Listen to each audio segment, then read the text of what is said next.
All right, welcome back, everyone. I hope you had a fantastic Christmas of 2024. I'm filming this a couple days after Christmas, so I hope that you had a wonderful Christmas or whatever holidays you are celebrating. Happy New Year to everybody. Also, this video may come out after New Year's, actually, so I don't know if that plays, but I hope you had a good New Year's also. Now that I'm thinking about it, somebody made a comment recently. What was on the back of the coin? This is a rule number 9 coin. And on the back, never go anywhere without a knife. I will go back and find that comment in the previous video and comment back to that gentleman. But yeah, rule number 9 comes from Jethro Gibbs of NCIS. If I remember, I'll put a comment or in the description which episode it came from, because I have all of that noted and whatnot. Anyway, let's get on to this Peter Martin Voyager. Now, in the unboxing, I referred to him as Paul Martin. It is Corey Martin, the son, Peter Martin, the father. During the unboxing, I was kind of, the reality is I don't know everything. I am just an average guy. And when I do unboxings, they're blind unboxings. I don't know what's in them most of the time. So I can't get my notes straight. I can't do any homework and stuff during the unboxings. So yes, I said, Paul, it's really Peter. I knew that. I just, you know how it goes. Live TV, so to speak. I don't edit. I don't reshoot. I don't do overs. I hit record. I record it and I post it. That's how I roll. So, Peter Martin Voyager. This is for sale. Also, by the way, I will put a price down in the description. This comes to me from Elliot, a friend of mine who's loaned in several knives before. Some I've sold for him in the past as well. It seems like I have better luck selling other people's knives than my own. So, check down below. Let's talk about the specs, and I will do a very good close-up in case anybody is interested. It is 4 7/8. That includes the very tip of that backspacer. Closed 8 3/8 overall with a 3.49-inch blade. However, the cutting edge is a little bit deeper than the top of the scale there, so you get 3.56 inches of cutting edge. Behind the edge is 0.016. The blade thickness is 0.201. Now, this is a hand-forged lava Damascus by Peter himself. I think it's really cool. So this is really sole authorship, sort of, and we'll talk about that. So is this guy that I just got from Todd Sr. This is one of the fraternal twins, which also has his own forged steel from Todd Sr. for this guy. Whole different video on that guy later. But he's forged his own Damascus. I love his lava. You can see the blue in the blade. This one has it just along the edge, but a lot of times it's much more pronounced throughout the blade. I have always been drawn to Peter Martin's blades. I met his son at California Custom Knife Show.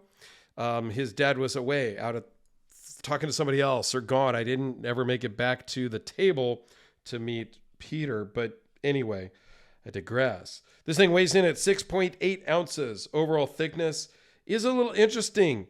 It's 0.70 up here at the front, and it tapers down to about 0.6365. It's kind of hard to measure there with the pocket clip. And it runs on bearings. The action is really good. It is a little bit awkward in my hand when I go to flip it. If I just pick it up from the table, oops.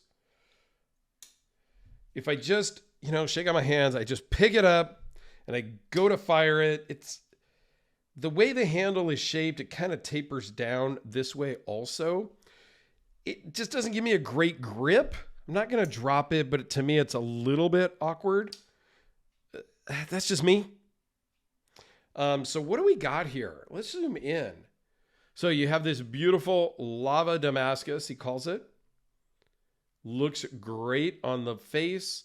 And you can see that Sanmai. I do not know the recipe, the different materials that are in this blade. I'm sorry.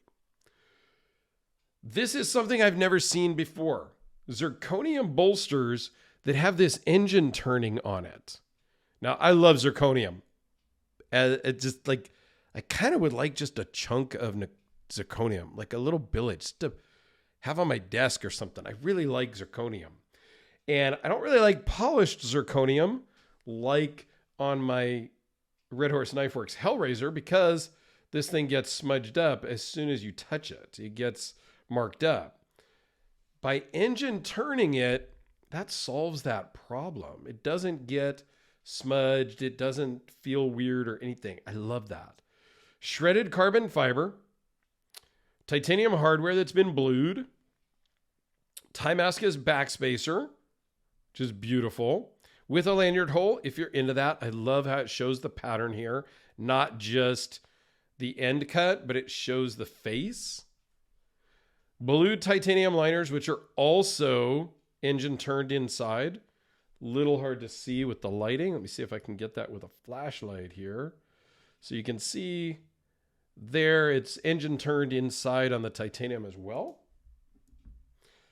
Zirconium pocket clip with that same engine turning and with a bunch of love marks, if you will. Elliot carries his knives. This is a total, knife that you could carry and use. Matching bolster on the back side. No major scratches in the blade or anything like that. A little bit of marks, but that's okay. This was a March of 2017 build. Floating backspacer. I think it looks really great. I would have no problem paying the asking price for this. The asking price is going to be down in the description. I do that because we might change it throughout the course of the video, of the life of the video, if you will. And it is an asking price, so you are free to make an offer. He just wants to get it sold, so we're kind of starting with what he has into it. Even though it's been used, I may adjust his asking price a little bit to reflect that. But I have it right now, depending on when the video airs and when somebody buys it, I will probably still have it and ship it from my house to you. But if it takes a while and whatnot, then I may just ship it back to him and then I will put you in contact with him. So yeah, I think it's a cool knife. I've always wanted one of Peter Martin's knives with the blade steel that he's made. It just adds a lot to the knife when the maker makes the material himself. Now, I say this is sole authorship. Both of these, okay? They are in the traditional terms. But if we think about it, they obviously didn't make the carbon fiber. They obviously didn't make the titanium. They didn't make the zirconium. So they do buy materials, right? So it's kind of a, I don't know. People are talking all about this sole authorship a lot. And I'm kind of like, well, they didn't buy or they didn't make the bearings. Probably. Some makers do. They probably didn't make the actual hardware. Some makers do. So, but yeah, for all intents and purposes, when they make the blade themselves, that's where people really kind of say, yeah, it's more sole authorship. All right. So a couple of size comparisons here with the Sharpie, the Spyderco Delica. That was the Todd Fisher Archangel is what this one is. This is the 4-inch bladed model. Whole separate video about this guy. It has a twin. I say it's a fraternal twin because it has a twin with a MagnaCut blade that I am going to be giving away in late January, possibly early February of 2025. So more on that later. I have to kind of figure out my game plan on giving that away to a viewer of the channel. So I believe I have a Martin playlist I will put in the corner. I will put the price of this down in the description. I believe I've nailed everything. If you want pictures, if you want a different video or something just for yourself out in natural light or anything like that, if you're thinking of buying it, just let me know. I'm here to help facilitate a sale of this thing, if at all possible. So, thanks for watching, everyone. Have yourselves a fantastic day, and we will see you on the next one.